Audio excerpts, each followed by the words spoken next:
Bismillahirrahmanirrahim. Assalamualaikum warahmatullahi wabarakatuh. Jumpa lagi di channel No Chemistry No Life. Masih bersama guru kimia kesayangan Anda, Hanifah Chawas.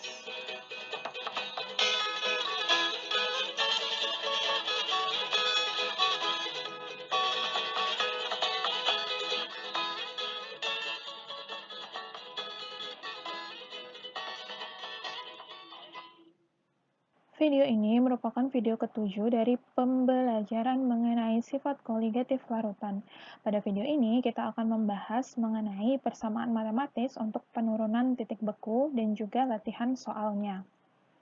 Nah, selain dua sifat koligatif yang sudah kita bahas, yaitu mengenai penurunan tekanan uap dan juga kenaikan titik didih, sifat koligatif yang ketiga yaitu mengenai penurunan titik beku. Kalau dilihat dari nama sifatnya kan penurunan titik beku. Mengapa?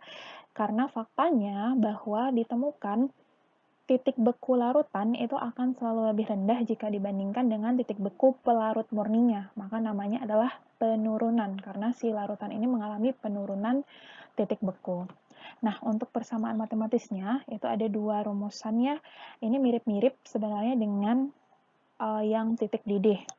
Namun bedanya kalau di titik didih itu kan boiling point, mendidih, maka delta TB. Kalau di titik beku, beku kan membeku itu freezing ya, maka dia simbolnya adalah delta TF. Tuh. Delta TF itu akan sama dengan KF dikali M, di mana KF ini merupakan tetapan titik beku molal pelarut murni dengan satuan derajat Celcius per molal, dan M-nya merupakan molalitas, yang satuannya adalah molal. Gitu ya, jadi mirip-mirip dengan yang titik didih, cuman beda di simbolnya saja, freeze dan boil, gitu ya. Kemudian ada satu persamaan lagi, persamaan kedua yaitu delta TF itu akan sama dengan TF0 dikurangi TF. Sebenarnya untuk masalah delta ini sebenarnya tidak perlu kalian hafalkan. Yang perlu dipahami bahwa delta itu kan perubahannya, berarti selalu yang lebih positif dikurangi yang lebih negatif, gitu kan. Karena dia nama sifatnya adalah penurunan titik beku, artinya titik beku pelarut lebih besar, gitu kan. Karena titik beku pelarut lebih besar, maka TF0 di sini kan punya pelarut nih, yang lebih positif, yang lebih besar nilainya, dikurangi yang lebih negatif, gitu. Maka TF0 dikurangi TF. TF0 adalah titik beku pelarut dalam derajat Celcius, TF adalah titik beku larutan dalam derajat Celcius. Itu untuk persamaan matematisnya. Kita langsung saja ke contoh soal. Soal pertama, sebanyak 1,9 gram senyawa yang mengandung sulfur, diketahui massa molarnya 190 gram per mol, dilarutkan dalam 25 gram naftalena. Jika diketahui titik beku naftalena adalah 80 derajat Celcius dan KF naftalena 6,80 derajat Celcius per molal, tentukanlah titik beku larutan tersebut. Oke, untuk menyelesaikan soal, pertama kita tuliskan dulu semua data yang diketahui. Kita punya 1,9 gram senyawa yang mengandung sulfur, berarti tidak diketahui senyawanya ini apa. Yang jelas dia mengandung sulfur, itu masanya 1,9 gram. Diketahui massa molar 190, dilarutkan, berarti si senyawa ini itu sebagai zat terlarut. Dilarutkan dalam 25 gram naftalena, berarti ini massa si naftalena, berarti naftalena di sini sebagai pelarut. Karena katanya si senyawa ini dilarutkan dalam naftalena, gitu kan? Jika diketahui titik beku naftalena, berarti di sini adalah titik beku naftalena. Naftalena di sini sebagai pelarut. Berarti di sini kita punya TF0 karena dia pelarut. Dan diketahui nilai KF. Itu kita tuliskan dulu semua data yang diketahui. Tentukanlah titik beku larutan. Titik beku larutan itu TF ya. Maka yang ditanya adalah TF saja, gitu kan? Penyelesaiannya gimana? Kalau misalnya kalian belum paham, pertama tuliskan dulu semua persamaan yang diketahui. Ada dua persamaan matematis tadi yang kita dapatkan dari sini kan. Nah, dari sini baru kita identifikasi nih. Yang ditanya adalah TF kan ya. Yang ditanya TF. Apakah TF ada di persamaan 1? Yang ini kita anggap persamaan 1, yang ini kita anggap persamaan 2. TF ada di persamaan 1 enggak? Tidak ada ya. Apakah dia ada di persamaan 2? Iya, dia ada di persamaan 2. Oleh sebab itu, kita harus gunakan persamaan 2 untuk mencari nilai TF. Namun kita identifikasi kembali nih untuk mencari nilai TF, ya, yang ini yang kita tanyakan kan, yang ingin kita ketahui, itu kita harus tahu TF0 dulu. TF0 diketahui tidak? TF0 diketahui ya. Nih, dari soal diketahui, delta TF diketahui tidak? Delta TF belum diketahui ya, maka langkah pertama yang harus kita lakukan adalah kita harus menentukan delta TF dulu. Dengan menggunakan persamaan 1 tentunya. Karena kalau pakai persamaan 2 nggak bisa ya, kan datanya 2 nggak diketahui. Oke, jadi kita dengan menggunakan persamaan 1 tentukan dulu berapa delta TF-nya. Delta TF itu sama dengan KF dikali M. KF diketahui di soal, M-nya itu molalitas, kita ubah ke rumus molalitas, massa per massa molal dikali 1000 per T. T ya. Setelahnya tinggal kita masukkan angkanya, diketahui KB-nya dari soal. Nih, wow, harusnya ini KF ya, masih aja KB bawahnya dong. Sorry, I'm sorry, ini harusnya KF. Atasnya benar, bawahnya salah. Maaf. Oke, KF-nya diketahui dari soal. Ingat kembali bahwa yang di sini itu merupakan punyanya zat terlarut ya, massa dan massa molar dari zat terlarut.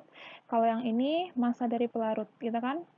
Tinggal dimasukkan aja massa dan massa molar dari zat terlarut, yaitu senyawa yang tidak diketahui apapun itu yang mengandung sulfur, diketahui massanya dan massa molarnya, kemudian 1000 per P, P adalah massa pelarut diketahui, tinggal dihitung secara matematis, maka didapatkan delta TF-nya yaitu sebesar 1,7 derajat Celcius.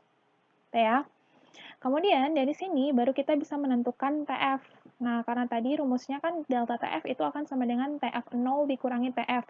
Kita mau cari si TF ini nih, maka ini pindah ruas agar didapatkan persamaan seperti ini. TF itu berarti sama dengan TF0 dikurangi delta TF, gitu kan?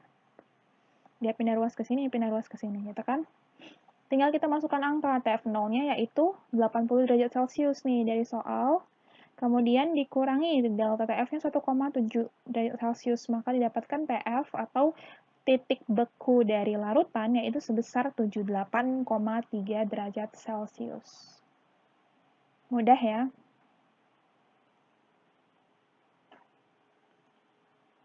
Kita lanjutkan ke contoh soal kedua. Sebanyak 10 gram etanol C2H5OH dilarutkan ke dalam 150 gram asam formiat HCOOH. Ternyata larutan yang terbentuk membeku pada suhu 4,4 derajat Celcius. Jika titik beku asam formiat adalah 8,4 derajat Celcius, tentukanlah tetapan titik beku molal asam formiat tersebut. Sebenarnya soalnya bolak-balik aja ya. Sama, pertama tentukan dulu apa yang diketahui. Yang diketahui sebanyak 10 gram etanol, berarti massa dari etanol dilarutkan. Kalau dilarutkan berarti si etanol ini sebagai zat terlarut, karena dia yang dilarutkan, gitu kan? Kalau baca soal tuh sambil identifikasi gitu loh guys. Oke.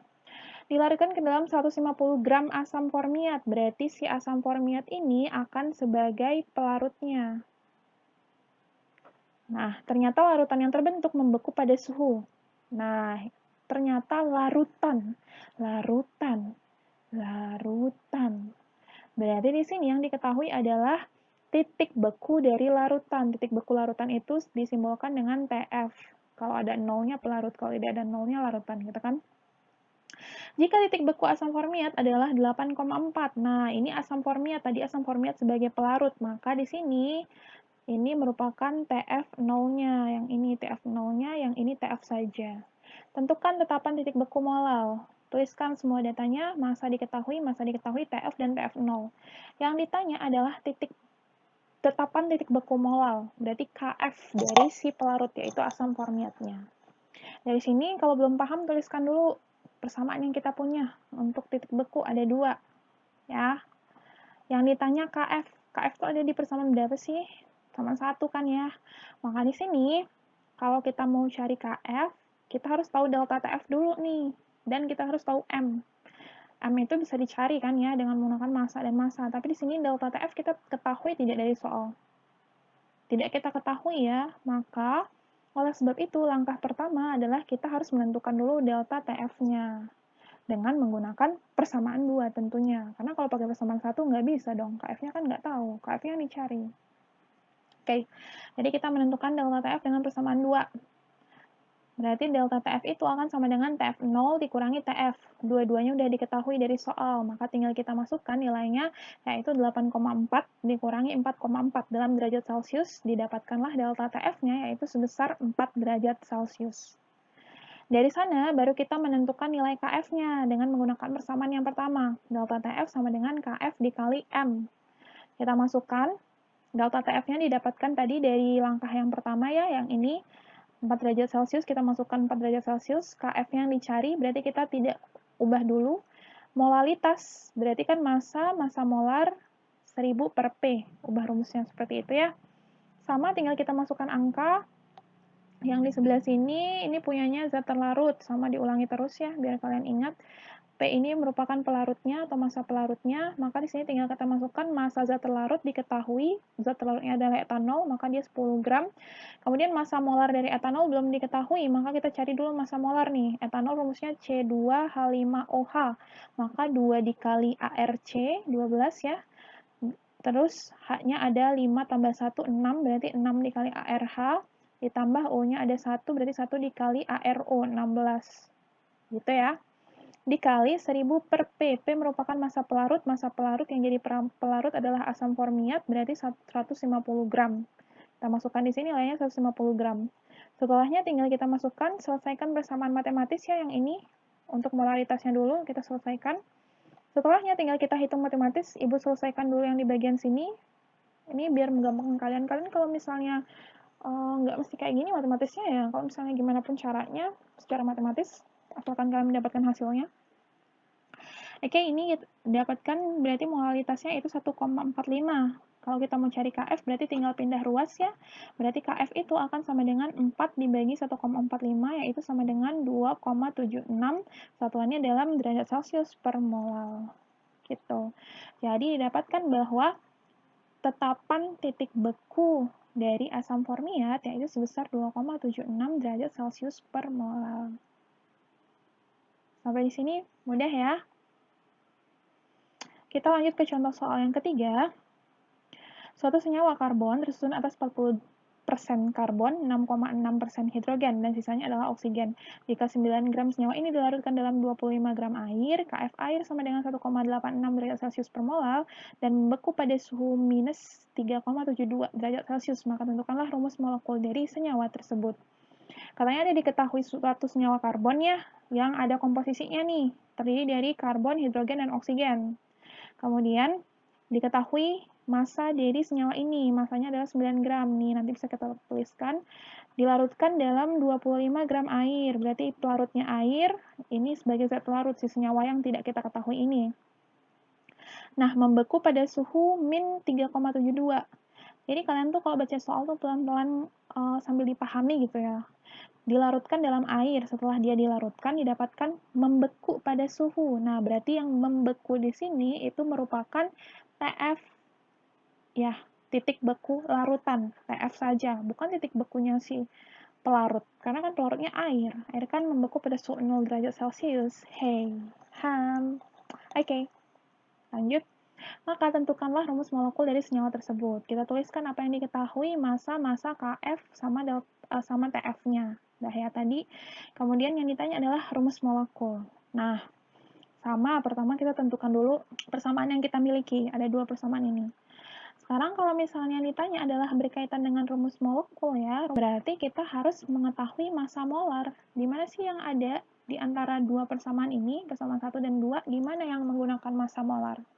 Contohnya kan di persamaan 1 ya, karena molaritas itu mol dalam 1 kg pelarut. Molnya itu merupakan massa dibagi massa molar, gitu kan ya.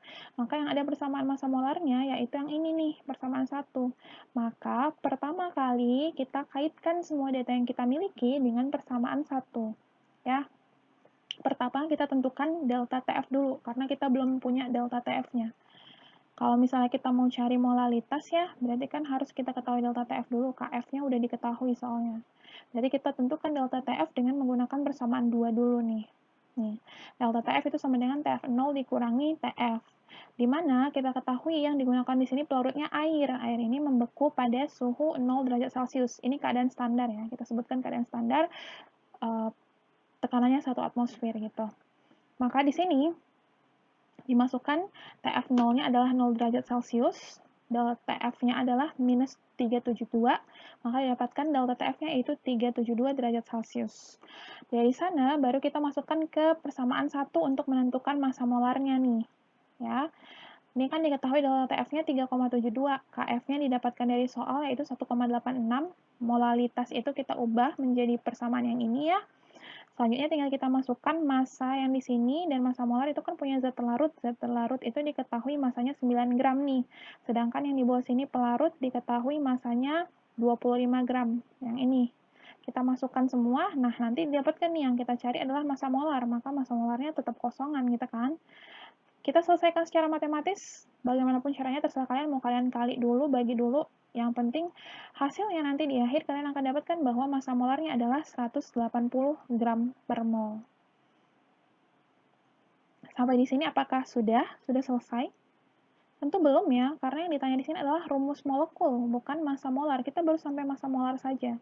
Oleh sebab itu, maka kita harus lanjutkan nih untuk menentukan rumus molekul. Nah, kalau kalian balik ke kelas 10, itu kan rumusan untuk suatu senyawa itu kan ada dua ya, rumus empiris dan rumus molekul. Rumus empiris itu merupakan rumus paling sederhana dari suatu senyawa ya. Jadi kalau sebelum kita menentukan rumus molekulnya, kita harus menentukan rumus empiris dari senyawa tersebut dulu. Dari komposisi yang diketahui nih. Komposisinya diketahui 40%, 6,6%, sama sisanya oksigen. Berarti kita cari dulu masing-masing untuk komposisinya. Nah, di sini kita umpamakan bahwa massa dari senyawa tersebut adalah 100 gram untuk menentukan komposisi dari si karbon, hidrogen, dan juga oksigen. Kalau misalnya karbonnya 40%, itu artinya massa dari karbon itu 40 gram gitu kan. Karena kita tadi umpamakan massa senyawanya adalah 100 gram. Yang ini. Gitu ya. Maka di sini massa karbonnya adalah 40 gram. Oleh sebab itu, massa hidrogennya berarti 6,6 gram. Terus massa oksigennya berapa dong? Massa oksigen berarti tinggal massa total keseluruhan dikurangi massa karbon ditambah massa hidrogen. Gitu kan? Berarti massa oksigennya adalah 100 gram, totalnya dikurangi 40 tambah 6,6. Karena dia sisanya katanya oksigennya gitu kan? Maka massa si oksigen adalah 53,4 gram. Gitu ya.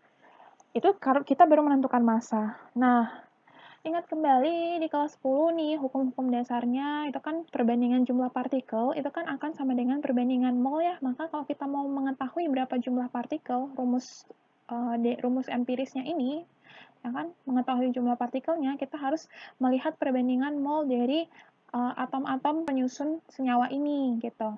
Maka lanjut selanjutnya kita menentukan mol dari karbon, hidrogen, dan oksigen dari massa yang diketahui. Mol karbon kan sama dengan massa dibagi massa molarnya ya. Karbon itu kan 12 berarti 40 dikali 12 itu sama dengan 3,33 mol.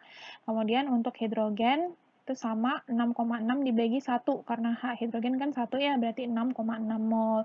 Untuk oksigen berarti 53,4 dibagi 16 gram per mol, berarti didapatkan 3,34 mol.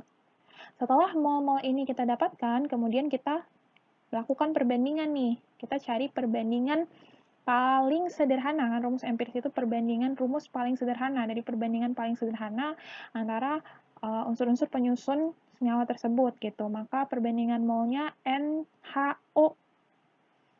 Maka perbandingan mol dari CHO itu kita tentukan, kita tuliskan dulu. Ya, jadi yang ini kan tadi karbonnya 3,33, kemudian hidrogennya 6,6, kemudian oksigennya 3,34 yang ini ya. Ini kalau kita mau mencari perbandingan paling sederhananya adalah cara mudahnya dengan membagi angka-angka ini dengan angka yang paling kecil. Nah, di antara 3,33, 6,6 sama 3,34 kan yang paling kecil adalah 3,33 ya. Maka semuanya ini, semua mol ketiga-tiga molnya ini kita bagi dengan 3,33. Gitu asalnya. Sudah? Nah, nanti dari sana kita bulatkan, dapat pembulatan bahwa perbandingan mol karbon, hidrogen, dan oksigen yaitu adalah 1 berbanding 1 berbanding 2. Artinya untuk rumus empirisnya bisa dituliskan karbonnya 1, hidrogen 2, oksigen 1. Berarti rumus empiris dari senyawa ini adalah CH2O. Sampai situ udah ya. Lanjut ya, setelah kita mencari rumus empiris, apa udah selesai? Tentu belum ya, dari rumus empiris ini baru kita bisa menentukan rumus molekul, di mana rumus molekul itu akan sama dengan N dikali Re. N ini bukan mol ya, tapi N ini dicari dengan cara yaitu MR senyawa dibagi dengan MR RE, rumus empiris. MR senyawa dibagi MR senyawa dibagi MR dari rumus empirisnya. Maka kan kita ketahui ya tadi MR senyawanya adalah 180. Kita dapat dari langkah nomor 2. Itu kita dapatkan MR senyawanya 180 ya, massa molar senyawa. Kemudian MR kan 180. Di sini kita tentukan dulu MR dari RE. RE itu kan rumus empiris. Rumus empirisnya adalah CH2O. Maka kita cari MR dari rumus empirisnya. CH2O berarti 1 dikali 12 tambah 2 dikali 1 tambah 1 kali 16. Maka MR dari si RE atau rumus empirisnya yaitu sebesar 30. Dah, dari sana baru kita bisa menentukan nilai N-nya. N-nya berarti kan 180, MR dari senyawa dibagi dengan MR dari CH2O yaitu 30. Berarti kan N-nya sama dengan 6. N ini bukan mol tapi bilangan bulat sederhana yang nilainya ditentukan dengan cara membagi MR senyawa dengan MR RE. Gitu ya. Jadi bukan mol. Nah, setelah kita dapatkan nilai baru kita bisa mencari RM-nya. RM itu sama dengan N dikali RE. Kita masukkan, N-nya nilainya 6, RE-nya CH2O. Maka RM-nya, ya, ini kan C-nya 1, berarti 1 dikali 6, 6. 2 dikali 6, 12. O-nya 1 dikali 6, 6. Berarti RM-nya yaitu C6H12O6. Wow, lumayan panjang ya caranya. Jadi dipahami pelan-pelan dulu jika ada soal kayak gini. Ya, ini kan ada persentase-persentase dari komponennya. Diketahui adalah titik bekunya.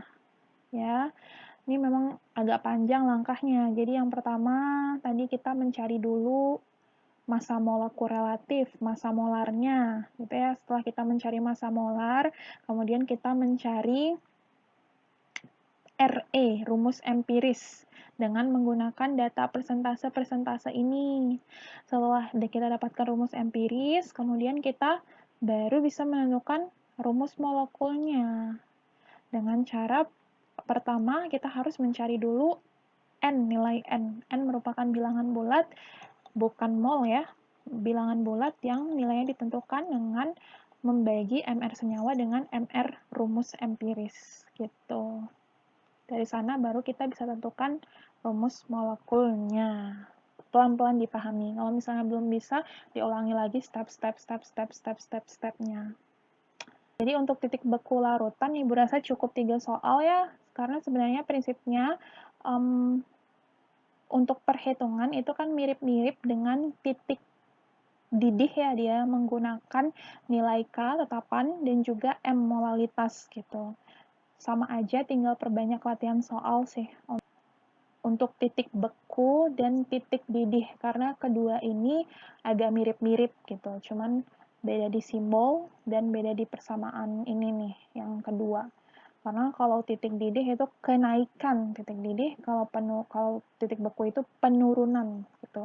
Jadi di delta tuh pasti berbeda rumusnya kan. Karena kalau misalnya kenaikan berarti larutan yang lebih tinggi, maka dia TB dikurangi TB0 gitu. Kalau untuk titik didih.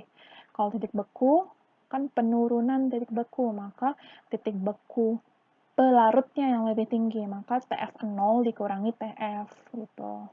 Itu sih bedanya. Oke ya, semoga bisa dipahami, perbanyak latihan soal.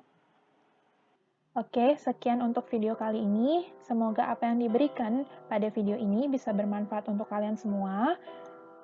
Tetap semangat belajar. Kita jumpa lagi di video berikutnya. Wassalamualaikum warahmatullahi wabarakatuh.